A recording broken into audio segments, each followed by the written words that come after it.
The honeybee has been a very predominant topic amongst environmentalists over the recent years, written about in many articles, many TV programs have discussed the plight of the honeybee. So I wanted to look at some things that maybe should be made aware to the general public about the plight of the honeybee. The story of the honeybee might not be exactly the way that people believe it to be. And so I'm going to have a look at a couple of things. Firstly, I will address what people actually believe about honeybees. A lot of people believe it's the most important pollinator in the world. It's endangered. Humans are keeping honeybees alive. They will otherwise go extinct. Honey is very good for our health. I want to have a look at the truth, what the truth is behind those things. So let's have a look at the bee being the most important pollinator in the world. There are around 1,500 species of pollinator in the UK. There are about 200,000 pollinating animals, including 20,000 species of bee worldwide. The honeybee is important, but its importance has been overstated because of its commercial value. So basically, honeybees, they do give a lot to the economy. Honey is a popular product for people, and therefore honeybees have been over-popularized by people. When you consider that there are around 200,000 pollinating animals worldwide, they also pollinate all of the plants. If the honeybee was therefore to disappear, it would be an absolute tragedy, but there will be 199,999 plus other species of pollinator out there to pollinate our plants. So it's very important, and we want the honeybee to survive, but it's not the most important pollinator in the world. In terms of it being endangered, honeybees are close to having the largest population they've ever had. That's because they're spread all over the world beyond their natural range. That's also because beekeeping has become really fashionable, so the population has increased because more beekeepers means more honeybees. The honeybee has increased its range to new continents and dozens of countries. Another kind of fact that would imply that honeybees aren't as endangered as we might think is that the honey consumption has really dramatically increased over the last few decades, implying that there are in fact more honeybees. In Britain, we are eating record amounts of honey. Sales grew 20% last year, so that's in 2020. Another interesting thing regarding honeybees being endangered is the belief that they don't survive in the wild. However, a short Google search will reveal to you that there are many claims that there are thriving wild bee colonies throughout the world, honeybee colonies that is. Individuals have observed wild honeybee colonies surviving more than 5 years in the location, which goes against what has been told to the general public. Honeybees are perfectly able to keep themselves alive, it's just we're doing maybe a bad job of managing them in the domesticated colonies. Many people believe that honey is good for your health.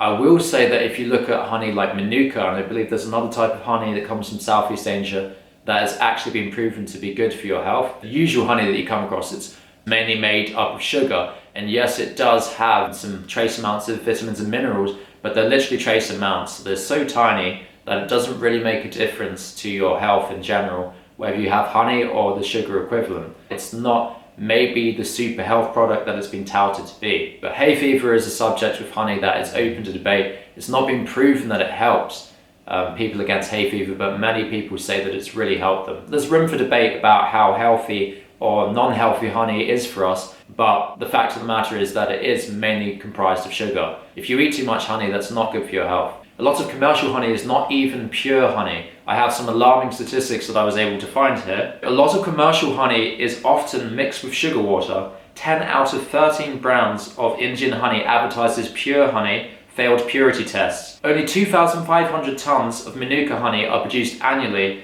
yet 10,000 tons are sold annually, suggesting that 3 out of 4 jars of Manuka honey that are sold are actually fake Manuka honey. Last summer, Mitchell Weinberg, a New York-based food fraud investigator, put Britain's honey to the test. He commissioned QSI, a leading German laboratory, to test 9 jars of UK supermarket honey, and that's own brand honey, using NMR technology from a leading analytical instrumentation company.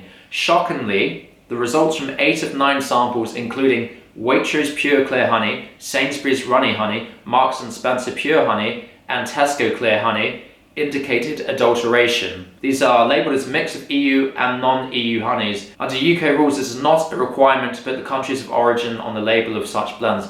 So that shockingly implies that the vast majority of honey that is available in a supermarket is not in fact pure honey. So if we're going to the argument of honey being healthy, and you consider that the majority of honey actually has syrup in it, just made from pure sugar, as well as honey not maybe necessarily being that healthy by itself, Honey isn't maybe the most healthy product you can get, and in fact it's quite often a fake product, unfortunately. I guess when you look at how bees are kept, it answers some questions for me about why bees aren't doing too well, because beekeeping is actually a very unnatural practice. It's been around for a very long time, and so people have kind of become used to the concept of beekeeping.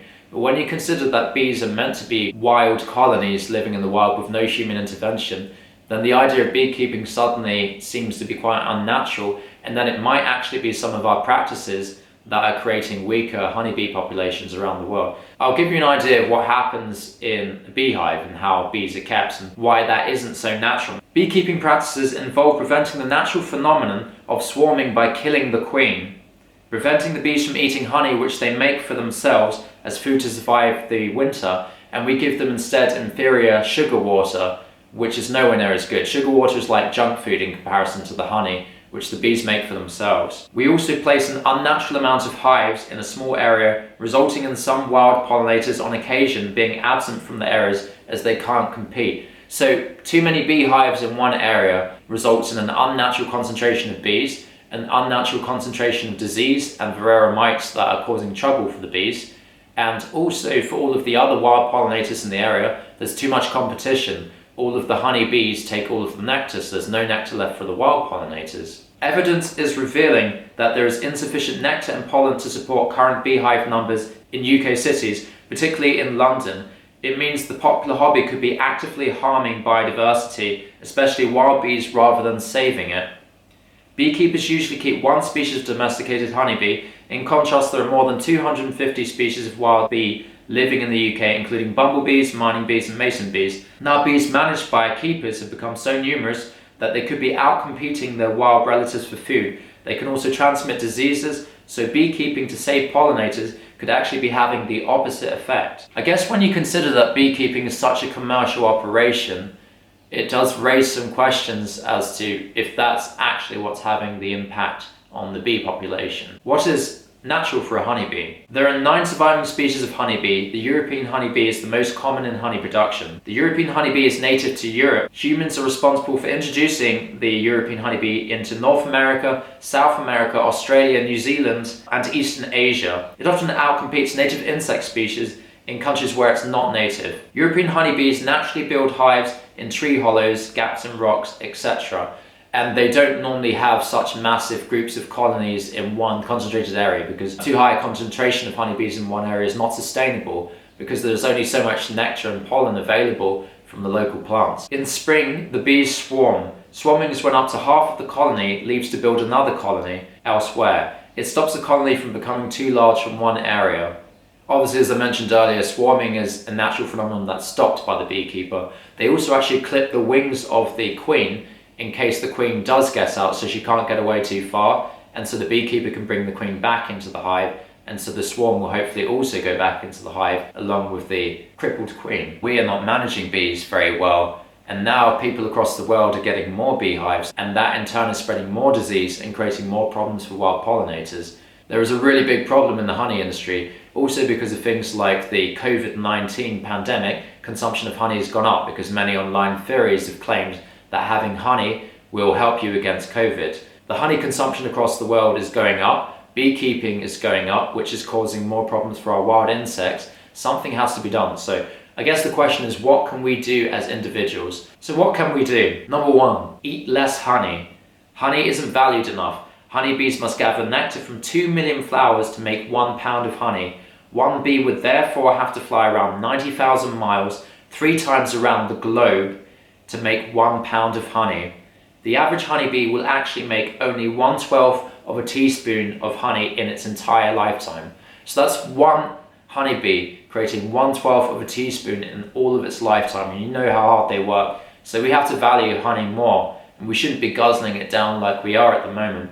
So number 2, I put down, don't become a beekeeper. There are too many beekeepers, and it's actually causing a strain on nature across the planet. I know that our crops need to be pollinated, but there are also plenty of native species around the world that are pollinating crops naturally, and such a concentration on the honeybees is not natural for our environment, and it is causing problems with biodiversity. Number 3, help native pollinators by providing native flowering plants. Future UK plants for pollinators include honeysuckle, foxglove, water mint, bluebells and wood anemone. If you plant wild native flowering plants in your garden, that's helping the bees because that's their natural diet. They're going to come and collect the pollen and nectar from those flowers, and that's what they need to feed their colonies. So don't put out sugar water.